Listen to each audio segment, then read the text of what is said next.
chers collègues, quand venant d'Italie, il y a 3 ans, j'ai commencé mon enseignement ici.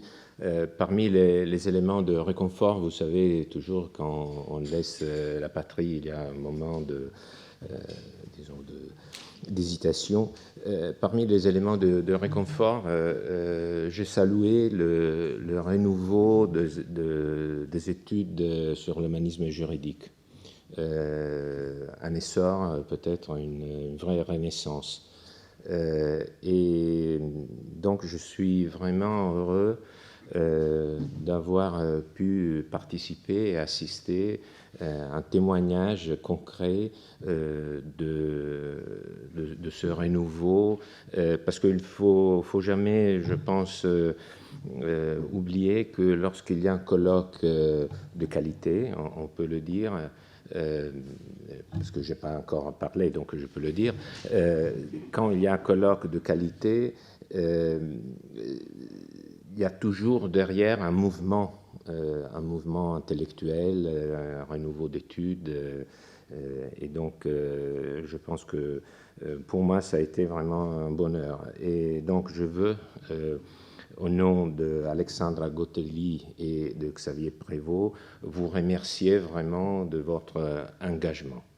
C'est quelque chose à laquelle nous tenons vraiment de vous le faire savoir. Votre engagement, le président Florent Garnier, que je remercie pour sa participation à ces colloques. Vous avez parlé des actes, ils seront publiés dans la collection des colloques du Collège de France, et nous vous prions de remettre vos contributions avant le 1er octobre. Et donc, on pourra fêter vraiment, célébrer cette année Cuyasienne. Il n'y aura pas de limite exagérée de signes pour vous dire, disons, pour vous donner des points de repère, à peu près 80 000 signes. Donc, ça va être ceux qui veulent développer leur contribution peuvent les faire. Le défi de ces colloques était de parler de Cujas sans parler de lui. Et les sujets étaient sa postérité sous un angle double, la réception de sa pensée, d'une part, et le retentissement de sa figure. Une chose me paraît claire, acquise du colloque, comme toujours, les réponses varient en fonction de sources, ou pour le dire autrement, l'image de Cujas est plurielle, et cette pluralité, cette image qui est restituée différemment, elle est en fonction des milieux qu'on interroge. Et les milieux sont disons, en lien avec les sources qu'on interroge. La statuaire publique, les médailles de commémoration ne représentent pas le même milieu que la littérature, et la littérature elle-même offre des images très différentes si on interroge par exemple la littérature juridique ou le Marquis de Sade. Mais aussi les œuvres de Cujas offrent une variété interne assez importante. Donc il y a nécessairement une pluralité d'images de Cujas, parce que lui-même, il incorpore plusieurs je voudrais dire, plusieurs personnalités scientifiques en lui-même. Donc, c'est une question pas seulement historiographique, mais c'est dans l'objet historiographique lui-même, l'objet historique lui-même. Cette pluralité est inscrite. Et bien entendu, il y a aussi d'autres facteurs de démultiplication de l'image de Cujas. Il y a les facteurs géographiques, les facteurs chronologiques. L'image de Cujas n'est pas la même à Toulouse ou à Paris. Elle n'est pas la même au XVIIe siècle et au XVIIIe siècle, et peut-être pas la même au XXIe siècle. Les facteurs géographiques bien plus importants que seulement deux villes. On a entendu l'étendue du retentissement de Cujas en France, en Italie, en Espagne, en Écosse.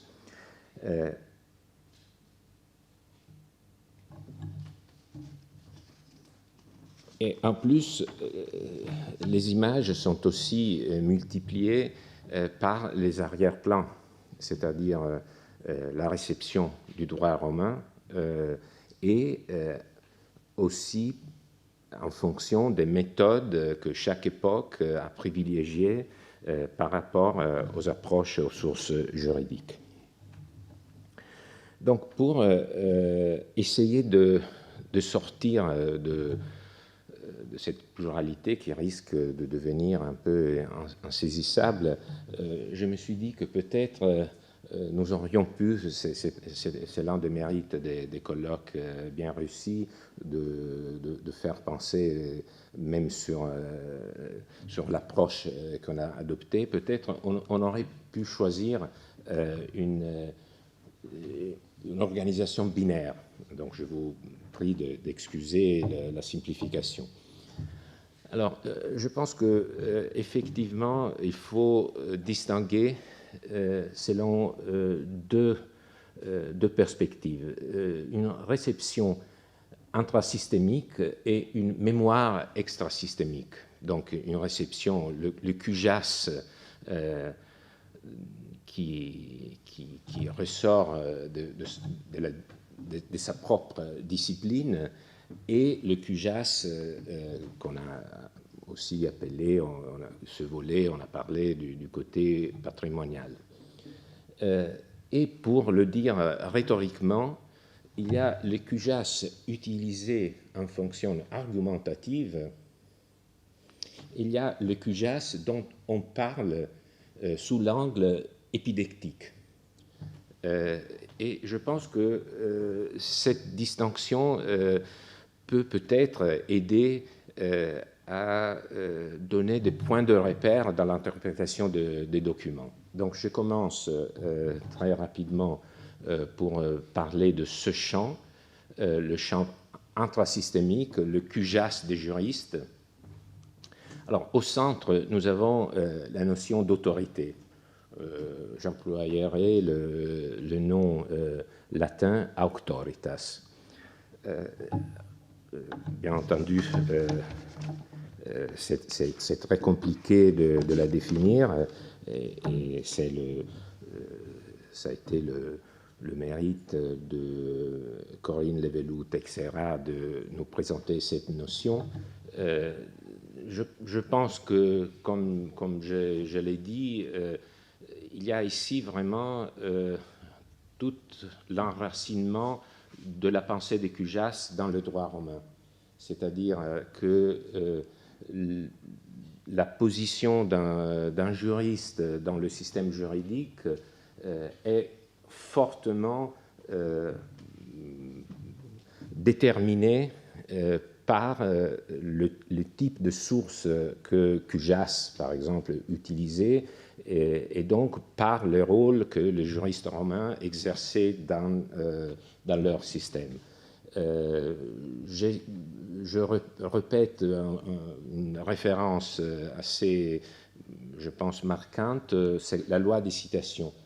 Alors, la loi des citations qui énumère 5 juristes qui font autorité, contient déjà beaucoup de questions et disons, des schémas que nous avons utilisés dans ces 2 journées pour définir les rôles des QJAS. Bien entendu, il ne s'agit pas de prétendre que la loi des citations ait une influence quelconque sur la pratique du droit ou sur le classement des sources.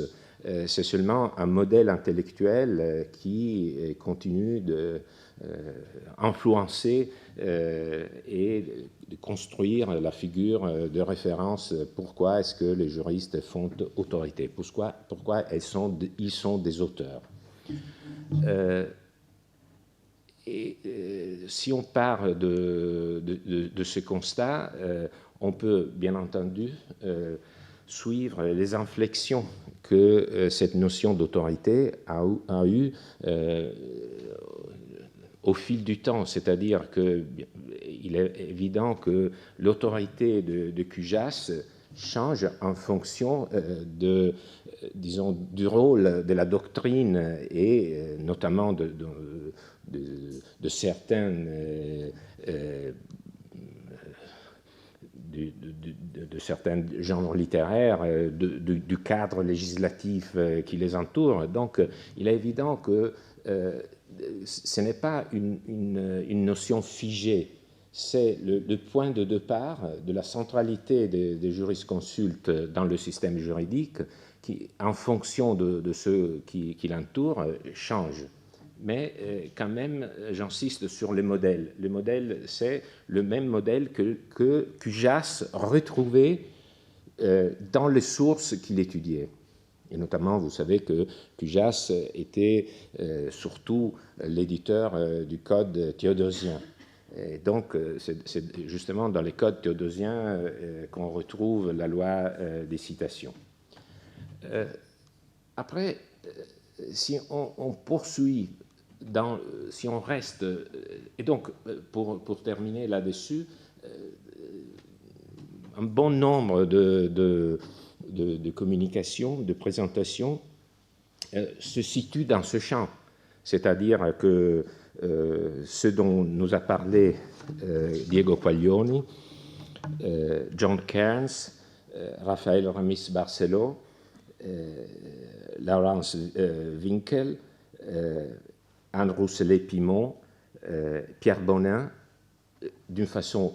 On va revenir peut-être sur la communication de Pierre Bonin parce qu'elle montre qu'il y a des différences même dans le champ juridique. Ce type, et bien entendu les 2 dernières présentations de Géraldine Casals et d'Anne-Sophie Chambost insistent sur ce champ. Comment est-ce qu'on réactive les opinions de QJAS dans le champ juridique? Et cela à partir de cette image du juriste qui fait autorité. Mais dans le champ juridique lui-même, dans le digeste lui-même, il y a un autre modèle, celui de Pomponius. Alors, le modèle de Pomponius est un modèle biographique. Bien entendu, il y a les deux dans Pomponius, parce que Pomponius, il dit, à un moment donné, au paragraphe 10, il dit le droit ne subsiste pas s'il n'y a pas de jurisconsulte que, au quotidien, le prononce, l'élabore. Donc, il y a bien entendu cette centralité de l'autorité des jurisconsultes, mais il y a aussi l'approche biographique. Et ça commence à nous faire basculer vers l'autre champ, le champ épidectique. Alors, mais toujours avec ce modèle romain qui constitue le point de repère des juristes, notamment. Il y a un point que peut-être nous n'avons pas assez développé dans nos communications. L'image de QJAS passe aussi par son auto-représentation. Ce n'est pas seulement une représentation par autrui, externe, mais c'est aussi son autoreprésentation. Je pense, bien entendu, en premier lieu, aux Relazioni Docendi Iuris. C'est une autoreprésentation, mais aussi dans tous les prologues de Cujas, il y a vraiment une conscience de soi-même qui a bien influencé ceux qui ont essayé de le décrire. Et dans ce même champ des juristes, dans cette lignée de Pomponius à Cujas lui-même, on arrive à des biographies. Alors, nous avons, à partir de Papyre-Nasson, nous avons des essais biographiques sur Cujas, qui sont à la fois dans le champ de l'autorité et de l'argumentation, parce que, bien entendu, rehausser du point de vue biographique la figure d'un jurisconsulte lui donne plus d'autorité pour ses opinions, à ses opinions dans le champ de l'argumentation, mais ça devient aussi un dépôt pour la deuxième démarche, pour le deuxième champ, celui de épidectique, c'est-à-dire le champ qu'on a bien aussi défini comme celui de la patrimonialisation. Et c'est un champ notamment extrasystémique, parce que c'est la réception hors du droit, hors de l'argumentation juridique dont nous nous occupons lorsqu'on entre dans ce champ. Alors là, on pourrait dire beaucoup de choses qui ont été très bien soulignées. J'insiste sur l'effet que la construction de la figure de Cujas est surtout une démarche narrative. C'est surtout une démarche narrative. C'est surtout l'exploitation d'une topique.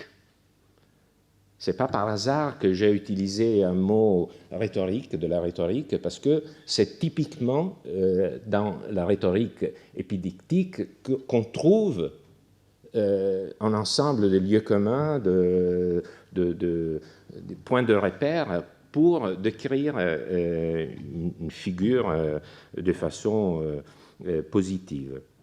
Alors, on les a rappelés, mais il faut le redire dans ce cadre.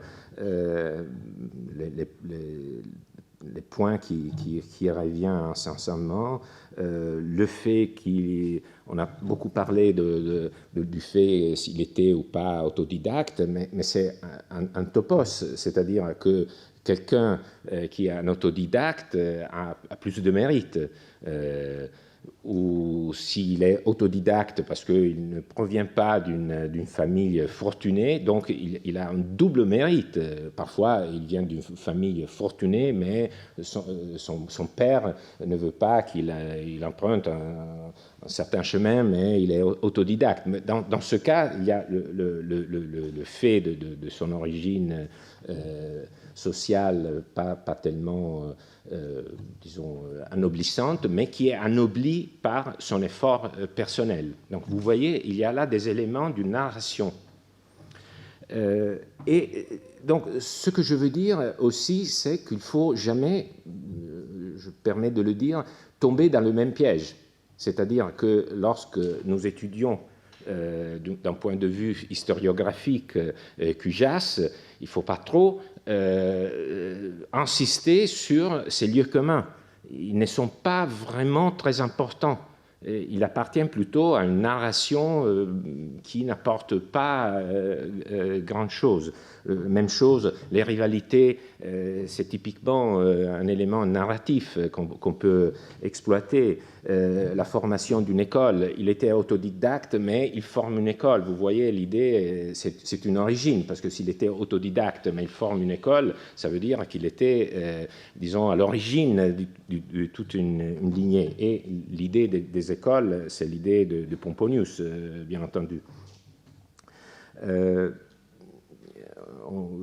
On on a évoqué beaucoup de qualités très, très marquantes.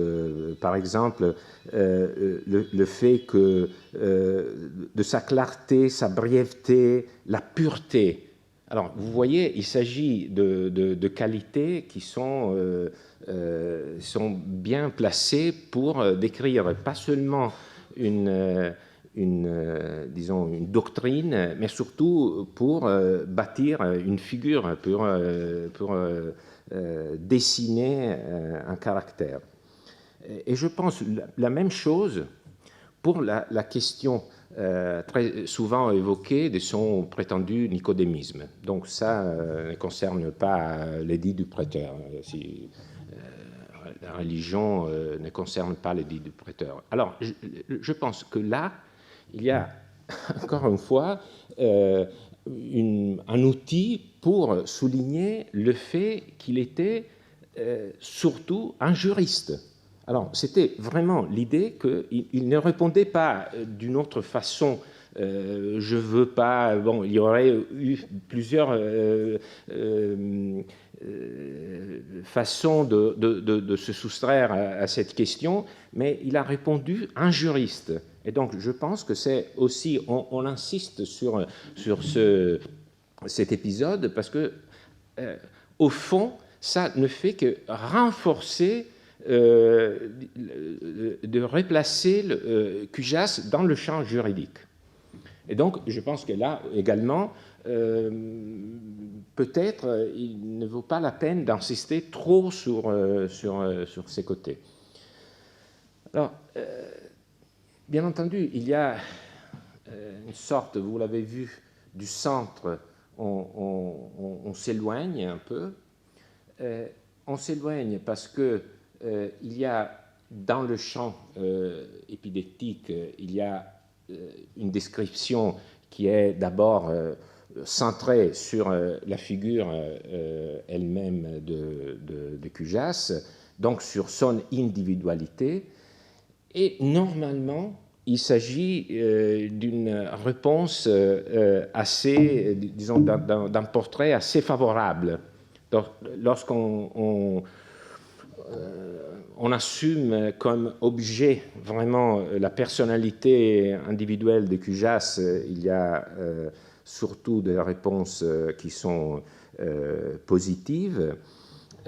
Et c'est Pierre Bonin qui nous a montré un peu le trait d'union entre les deux champs. Ce sont justement les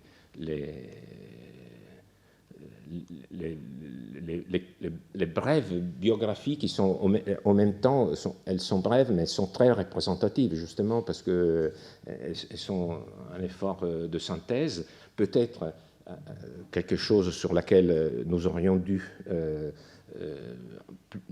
insister davantage, c'est un examen des biographies de Cujas. Donc on a un peu laissé de côté une analyse fouillée des biographies de Cujas.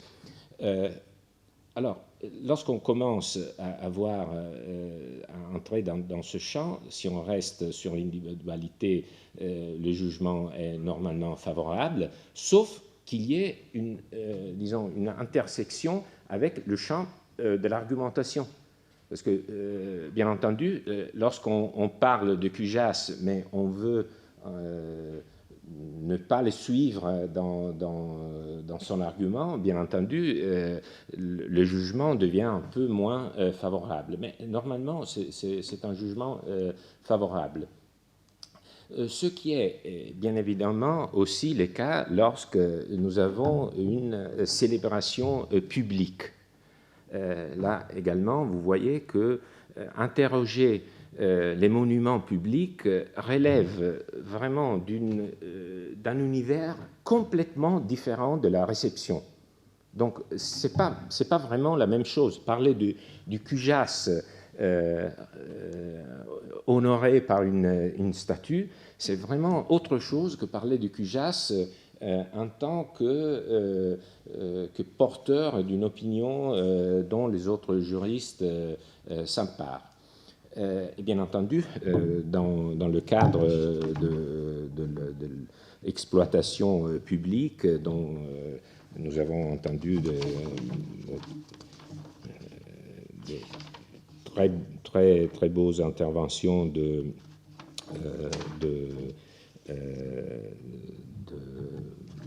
Madame Lalouette et de Florent Garnier. Il est évident que dans ce cas, il ne s'agit que d'une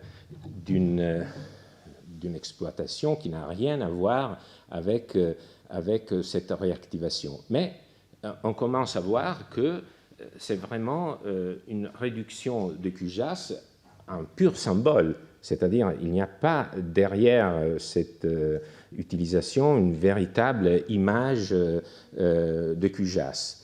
Et je pense aussi qu'il faut faire une réflexion qui a déjà, je pense, été faite par Madame Lalouette, c'est-à-dire qu'il y a très peu de statuts publics, pas seulement de QGAS. Par ailleurs, il y a plus de statuts dans des endroits qui ont une connotation juridique que, disons, à l'ouvert. Qu'est-ce que ça veut dire? Ça veut dire que les juristes ne jouissent pas d'une véritable, disons, je ne dirais pas de bonne presse, mais ils n'ont pas un public. Ils n'ont pas un public hors de... C'est pas comme dans ce champ. On aurait dû faire une représentation énorme de ces côtés et vraiment très petit de ces côtés pour rendre l'idée du fait que les juristes n'ont pas un véritable retentissement hors de leur champ. Et pour poursuivre et pour terminer cette explication très schématique, il est bien évident, et l'intervention brillante de Stéphane Jonger nous l'a montré, que quand, pas seulement on sort du champ juridique, on entre dans le champ biographique, mais on sort du champ, disons, célébratif, et on entre dans un champ, disons, plus ouvert. L'individualité s'efface presque complètement, et ce qui ressort, ce n'est pas QGAS en tant que tel, mais ce sont les juristes. QGAS ne devient que l'avatar de la catégorie des juristes, peut-être de nous-mêmes. Et je le dis parce que vous voyez que, normalement, on nous l'a dit, c'est plutôt dans ce coin qu'on retrouve des évaluations négatives de QGAS. Alors, j'espère vous avoir donné une sorte de résumé schématique de nos travaux et bien entendu peut-être une possible clé de lecture des documents. Je termine pour souligner les manques. J'en ai déjà souligné quelques-unes. Je pense qu'on aurait pu insister davantage sur la présence de QGAS dans l'enseignement, c'est-à-dire, je pense que peut-être là, il y a encore un champ à travailler. Quand je dis il y a des manques, c'est parce que souvent, ce manque a été évoqué par certains des contributions, parce qu'on a fait référence à la nécessité d'étudier plus largement certains sujets qui n'ont pas été développés davantage. Donc ce n'est pas un reproche, mais c'est ici également une idée qui est venue en vous écoutant. C'est justement la question de la circulation des livres de QGAS. Donc je pense qu'effectivement, un recensement de la présence, et chronologiquement, bien entendu, disons, articulé de la présence de QGIAS dans les bibliothèques européennes serait nécessaire, bien entendu, pour aller encore plus loin. Les notes de lecture, mais on comprend très bien, c'est je pense, le sujet d'un RC, ce n'est pas le sujet d'un colloque. Et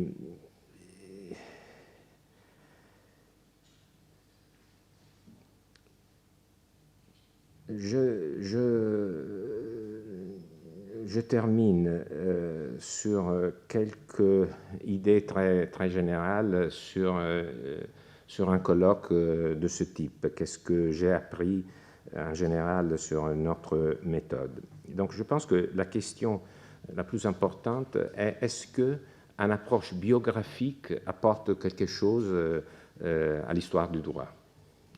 Alors, c'était une approche biographique jusqu'à un certain point, mais je pense que c'est quand même une lecture de l'histoire de la culture juridique du point de vue d'un individu, même si on l'a pris sous l'angle de la réception. Donc c'est quand même une approche biographique. Et je pense que c'est une approche assez intéressante. Par exemple, en écoutant Valérie hier, ma prononciation de vos noms est toujours un peu douteuse, mais vous reconnaissez plutôt que dans les noms, dans les idées que j'évoque. Il y a une réception aussi tacite de QGIAS, et c'est bien plus difficile à repérer.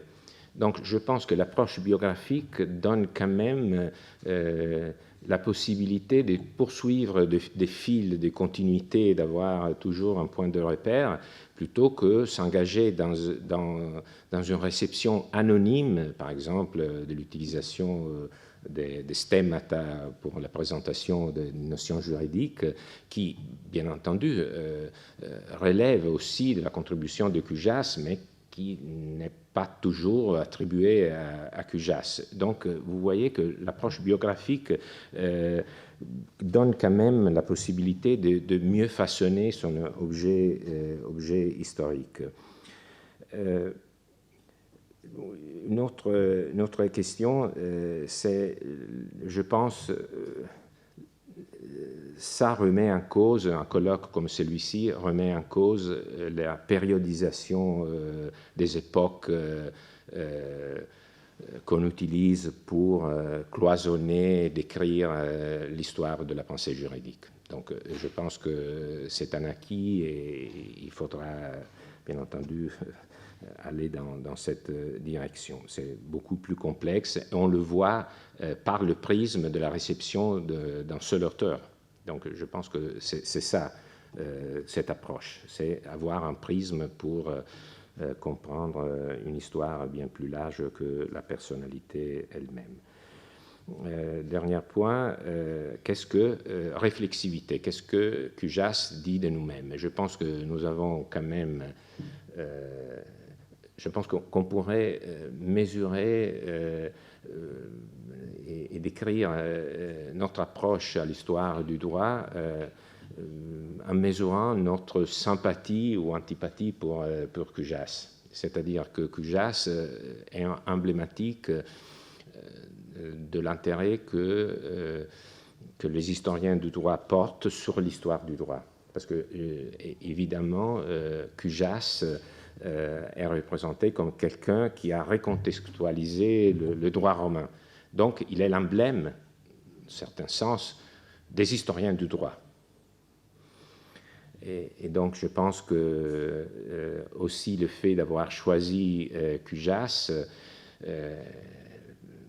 nous amène à réfléchir sur nous-mêmes, sur le rôle que nous jouons dans les facultés de droit, et sur la possibilité, je l'évoquais, d'utiliser, non pas QGIAS, bien entendu, mais d'utiliser l'histoire du droit en tant que patrimoine à la fois de légitimation des études juridiques de généalogie des études juridiques, mais aussi de réactivation de catégories et de raisonnements. Et donc, je pense que pour un colloque de 2 journées, même si nous avons bien travaillé, c'était beaucoup. Merci.